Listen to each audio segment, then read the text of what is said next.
This video is going to be an interesting collection of thoughts and theories and ideas that I have relating to ayahuasca, entheogens, and the Tartaria, the ancient buildings, the ancient civilization. In this book, I am going to read from called The Antipodes of the Mind, Charting the Phenomenology of the Ayahuasca Experience by Shanon. It's a book that I got a long time ago, probably about 20 years ago when I was into researching all this stuff. And again, I don't recommend anything that anyone's not ready for. I'm not a doctor, I'm not a shaman or anything like this. Do what you are capable of and what you can. And again, these things are terrifying. They're like jumping out of a building, jumping out of a plane, and not knowing what's going to happen. So I am also fearful of a lot of these experiences. However, I realize how important they are. And this guy right here, whose art I am going to show, is not afraid at all. And it's because of the culture they grow up in. And I believe that's more in touch with the ancient culture than me and my modern self. Pablo Amaringo, a true master artist, absolutely incredible visionary, and you definitely look him up. You've probably seen him before as well, but his ayahuasca visions that he comes back with and draws are spectacular. And I do believe that there is a key, that these entheogens are here to show us something spectacular. They're there to heal. A lot of psychology and science is seeing the benefits in their mental abilities to heal, change people's paths from depression and addiction and PTSD to something absolutely magical, beyond possibility, beyond fathomability. And I won't share my experiences directly, but they've been spectacular. And I, again, can't do it frequently. You could never. I'm actually extremely rare and very few times, but what those few times showed me was I'll never forget, ever, not for a second. And it leads to an unraveling of the potential that exists. And I do believe there is, again, a connection to that realm in the way the ancient buildings were, and even just the creators of those buildings. I have a feeling that the Egyptians, every culture, every single ancient culture used mushrooms and different experiences to tap into that realm, experience it like it was just, again, connected with this one, a very important realm. It wasn't taboo, it wasn't illegal. It was the way it was. It was probably where they learned everything: language, music, art, farming, domestication of animals, all these things. Look at this artwork that this guy portrays and the visions he shows, and they are real. And that spectrum that you see in those realms, and same with closed eye visuals when you're just totally normal and not on anything, you're just sleeping and dreaming. The colors even in the dream state are more amazing and ethereal and magical than they are in reality when you're in an intense dream and in that world. And it just leads to something spectacular. I don't know exactly what. I'm, again, just theorizing, but it is something that, it's not supposed to be feared. It's supposed to be embraced when the time needs it. It's very much connected to synchronicity and the perfection of the universe. And, it leads people to it when the time is right. And if the people aren't ready or it's not time for them, then you won't do it. Don't take any of this from me. Do all the research on yourself. That's why I read a ton of books when I was growing up, and just found it very fascinating because the descriptions are spectacular. But either way, in connection to them, Tartaria, these entheogenic realms that the Egyptians, everyone, the Romans were all into, and I think there's a connection here. So I want to read, this is from page 123 of Shannon's book. It says, "The Cultural World," this section. Ayahuasca belongs to the Amazonian rainforest, but my data reveal that, apart from beings and animals, the items that feature most frequently in the visions this brew produces pertain to culture, cities and architectural complexes, palaces and temples, and various works of art and precious objects. All are very common for both me and the different groups of my informants. Indeed, palaces and objects of art and magic are, for some, the items most commonly seen in the visions. A perusal of the anthropological literature reveals that items pertaining to culture are also common in visions reported by indigenous persons. Buildings. Buildings appear very frequently in the visions. Most of them are magnificent. Most notable are, on the one hand, palaces and other palatial complexes, and on the other hand, temples and religious sites. Castles, mansions, and archaeological ruins are also common. Often the palaces and temples seen are made out of gold, crystal, and precious stones. Here, for instance, are two descriptions taken from Polari, book in 1984. I found myself in the salon of a castle illuminated by torches. The salon was oval, slightly oblong, with semicircular doors placed at regular intervals. At the same time, I saw an atrium situated in front of the principal wall in the hall of the throne. Thousands of tunnels, galleries, corridors, secret doors, staircases, inclined planes, crisscrossed in a composition akin to one of Escher's. These led to sumptuous palaces, lofty halls, sarcophagi, caverns, or temples. In some of these were sentinels appearing as medieval figures.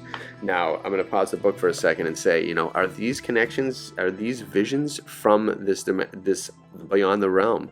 Is this their way of communicating with us, getting us into a state where our bodies are capable of receiving and then transmitting the visions that we need? It's just all about a way to connect them to maybe what we are all doing in this community with this research. There's definitely something here, or maybe even traveling back in time, because I do believe you can, in your mind, travel back in time to any moment, really, that exists within the noosphere. I'm very convinced of that. So all of these are possible. I'm not sure what the truth is and what the connection is, but again, I've always thought that from Mount Meru come different spores in mountains that maybe even be what the Aurora Borealis is. Different spores. I've read that in different Hollow Earth-like books. Could be emissions coming from that inside there. Who knows? Take all of this into consideration. But I believe these visions are showing something, and they are connected to something great, and they're leading us to something great, showing us what has been or maybe what still is beyond our realm, which we need to explore. Here we go. Continues. I myself have seen places and temples many times. As described in the previous chapter, the only time I consumed ayahuasca in the midst of the virgin Amazonian forest, I saw a whole sequence of palatial and regal scenes. I hoped to get a glimpse of the mysteries of the Amazonian jungle, but instead I saw palaces and royalty from different cultures on both sides of the Atlantic. The most impressive of these were 2 visits to the throne hall of an Egyptian pharaoh. In real life, I have been to many of the famous archaeological sites in Egypt, and I have also visited the Egyptian galleries of many museums, but what I saw in this and other visions surpassed them all. The Egyptian palaces revealed to me in my ayahuasca visions appeared to be totally new and full of life, as if they had just been constructed. Like Polari, on many occasions I saw corridors, one hall opening into another, marvelous wall paintings, sculptures, and reliefs.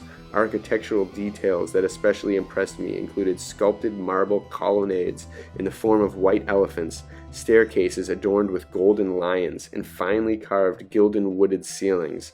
Several times I saw most beautiful painted tiles. In the reports of my informants, mosaics appear frequently. An example was described in Chapter 6 when serial images were discussed. This book is great. It's an encyclopedia of amazing visions. The temples I have seen were both ones of ancient civilizations and ones of the more recent Christian world. One of the more impressive architectural visions I have had was of a grand cathedral. The edifice extended up to the heavens, and its dominant color was emerald. I have heard of very similar visions from my informants. Several informants told me that looking with open eyes at the hall or the Maloca Amazonian hunt, in which the daime or ayahuasca session was taking place, the whole place transformed into a holy edifice. In more than one instance, the actual roof seemed to disappear and the visioned construction reaches up to the sky. Also reported by many informants are pyramids of all sorts, most either Egyptian or pre-Columbian. As exemplified in the above citations from Polari, basements, hidden passages, gates, and doors are all very common. These often have a secret, enchanting allure. I also want to read the section on cities and the section on works of art, and they're pretty quick, but here we go. This stuff is phenomenal. Cities. Entire cities may be seen as well. Here I focus on cities qua architectural complexes. Cities as a type of place are considered later in this survey. The cities seen in visions are usually exotic and most fabulous. Discussing the Amaringo paintings, Luna comments that about 1/3 of the visions presented contain cities. Their architecture is either diffusely Eastern, Chinese, Arabian, Indian, Tartarian, or futuristic, or both. They may be located in the underwater world or on another planet. My own experiences corroborate this general statement. Most of the cities I have seen seem to belong to ancient civilizations, whereas others were futuristic or magical, whose identity I could not determine. beyond the poles. The reports of my informants reveal the same pattern. The most impressive city I have seen was that described in the prologue, whose buildings were made of gold and precious stones. A couple of years after having had that early vision, I saw a similar description in Villoido in Genderson, 1994. Villoido, I don't know how to pronounce his name, but he's great. An informant who partook of ayahuasca with the Kashinahwawa Indians told me of seeing a city with strange circular architecture in a style she had never envisaged or heard of beforehand. A European partaking of the brew for the first time in a private urban context and who had no prior knowledge about ayahuasca at all reported seeing what he characterized as being the most bizarre architectures possible. Quote, the buildings did not have a single straight line to them, and some had animal features. They had mouths, yet they were buildings. Some of the buildings also moved. Similarly, Luna describes seeing a Hieronymus Bosch-like city with buildings of organic form, like huge plants or organs of a gigantic animal. Wow. So awesome. This stuff is just, it's great for artists. It's great for anyone, even to just read it and not take it. You can get a glimpse. You can take, these stories just take you somewhere. And because they've actually had, people have had them in their visions, it makes them even better. And when connecting them to our world and our trains of thought, the way we're going, the avenues we're all going with these ancient buildings and ancient civilizations that need to be rewritten, I think this lends some great stuff to it. So here we go, a little bit more right here in the last section called Works of Art. Works of art and artistic objects are very common both in my visions and in those of my informants. Items I have seen many times include pieces of sculpture, pieces of furniture, chandeliers, ceramics, and articles of gold, masks, carpets, tapestries, and rich fabrics, embroidery, jewelry, crowns, and scepters, as well as swords and shields. All these were also reported by my informants. The materials of which most of these items were made were gold, brass, gilded wood, crystal, precious stones, and fine textiles, most of which were white and or finely embroidered. Usually the items seemed to be exceedingly precious, and some seemed to be endowed with magical powers. Once I saw an entire exhibition of the works of arts and crafts of one specific culture. Manifestly, all the items I saw belonged to the same culture, one that I could not associate with any particular culture I'd ever known. Similar experiences were reported to me by two other persons. Artistic works are also frequently encountered in the buildings one sees. As described above, often these are embedded in the architectural structure itself. An example drawn from my own experience are elephants of white marble that served as pillars to the front hall of a palace. On several occasions I have seen ornate frescoes. In many cases, these were in the Art Deco style. On one occasion they were of the Roman Pompeian style, and on another they were 18th century Baroque. As mentioned above, several informants have reported seeing all sorts of mosaics. Also common are carved wooden figures, engravings, and ornamental reliefs. Some of these were seen in conjunction with vehicles, notably sculptured prows of boats. Especially to be noted are items pertaining to religious rites, be they generic or associated with specific services or occasions. Those I have seen include the caduceus, the golden calf, the biblical choshen, a divination plaque with 12 precious stones used by the ancient Jewish high priest, and various idols. As noted above, objects endowed with magical powers are also common. One little section on musical instruments. Another special category of objects pertaining to culture is that of musical instruments. These are often associated with the hearing of music. By far, the most common instruments seen by me or reported by informants were trumpets. Also amazing. Its connection to Armageddon, the biblical connections, the different, or judgment, the different, just everything. The world's seen here clearly need to be connected to the world that we're rediscovering and the world that they've tried to take from us. There is a clear connection here, and these guys could be getting, you could become a receiver and be accessing frequencies and these visions could be kind of coming in all different patterns, all different ways at all different times, and then maybe the ones who have done it, the shamans, they are able to control it a little bit and harness in on which time period they're entering or which place from beyond the poles, which civilization is sending them visions, and maybe even just beyond our spectrum of color. They could be right next to us at all time, beyond our spectrum of sight. It is totally possible. Anything is.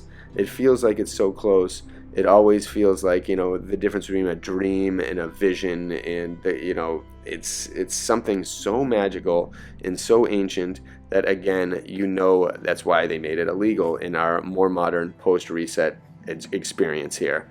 And that's why when it comes into effect and people see different things, they end up having a little bit of a renaissance or an enlightenment period. And that's also why they try to get the chemicals out there, make people addicted to chemicals so they don't discover the natural wonders, and so that future generations can't even fathom that people could experience these things, or maybe tap into those communicating with us from beyond this realm, beyond this dimension, in another whole realm of everything in existence, one that's so close to us yet so far away, but needs to be bridged. We need to have the gap. We need to extend the hand out and discover what there is to be discovered, because there is a lot.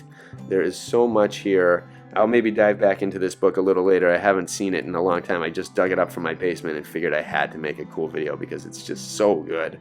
I mean, look at this stuff. Wow. And again, Pablo Amaringo, thank you so much. Your visions are eternal, and they help show people that there's not really anything to be afraid of, that it is something magical, something innate with us, something that connects to us, and something truly ancient, possibly a just absolute divine technology sent here so that we can realize our true divine selves once again, because we have to. We've gone so far astray, and if we're continuously going astray and we're completely ignoring or we're condemning the use of what led us to this point in the first place, then it's a sin. It's a sin on humanity, on nature, on everything. These things are here to jive with us, and for people that are daring enough to try them, Godspeed. For those of you who aren't, read the stories. It's good enough. And you have dreams. Remember, we all have dreams. That's our first kind of experience in this out-of-body experience, which we are all capable of. Again, imagine what our humanity and humans are capable of, because we only know a small potential. We're only capable of a small potential of our own human potential, and they are constantly working to batter us and make us forget. So, again, more incentive and fuel to help us remember. Bless you all. Have a great one.